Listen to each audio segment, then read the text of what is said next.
রবিবার রাতে বাংলাদেশের সুন্দরবন অঞ্চলে আছড়ে পড়ে রেমাল। ল্যান্ডফলের সময় সর্বোচ্চ গতিবেগ ছিল ঘন্টায় 135 কিলোমিটারেরও বেশি। এরপর এটি কলকাতার পাশ দিয়ে গিয়ে সোমবার সকাল 10টার দিকে বাংলাদেশের সীমানা বরাবর এগিয়ে পাবনার পূর্ব দিক দিয়ে সিরাজগঞ্জ অতিক্রম করে। সোমবার সকালে ময়মনসিংহের পাশ দিয়ে ভারতের আসামে গিয়ে দুর্বল হয়ে পড়েছে। ঝড় বাংলাদেশের দিকে আছড়ে পড়লেও দাপট ছিল এপারেও। কার্যত আমফানের স্মৃতি ফেরালো রেমাল।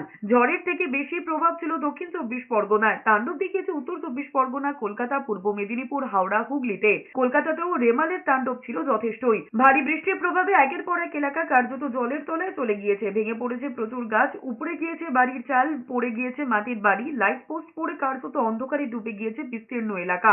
রাতেই প্রশাসনের তরফে শুরু হয়েছে উদ্ধার কাজ।